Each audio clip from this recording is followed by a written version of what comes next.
Have you seen the numbers for how many Kiwis are leaving right now? In just the last year, about 72,000 New Zealanders packed up and moved overseas. That's a record number of people going, and a net loss of more than 46,000 citizens. And here's the kicker. Most of them are heading straight to Australia. Around 50 to 60% of Kiwi citizens who leave now go across the Tasman, and there are already roughly 600,000 New Zealand-born people living over there. It's not just young people on an OE. It's teachers, it's nurses, it's whole families. Hi, I'm a teacher here in Aotearoa, New Zealand, and I want to tell you why so many of us are looking at Oz.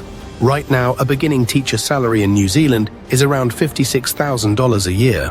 In parts of Australia, a beginning teacher can start on about 75,000 Australian dollars.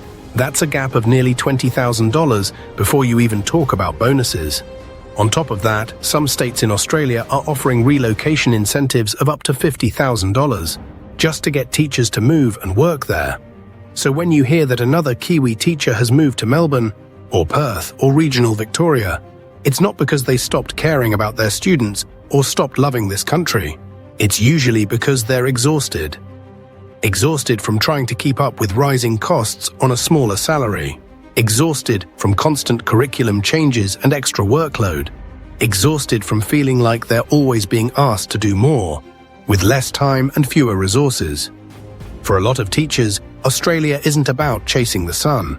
It's about chasing a life where the numbers finally add up. A salary that covers the rent, a bit of savings at the end of the month, support payments that say, we actually value your work. But here's what those numbers don't show.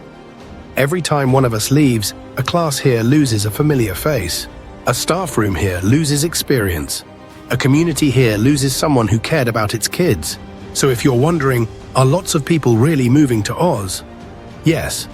Tens of thousands of Kiwis this year, and many of them are teachers just like me. The real question is, what are we going to change here in Aotearoa so that staying feels just as possible, just as hopeful as leaving? Because most of us don't actually want to go. We just want to be able to stay, do the job we love, and still have a life that works.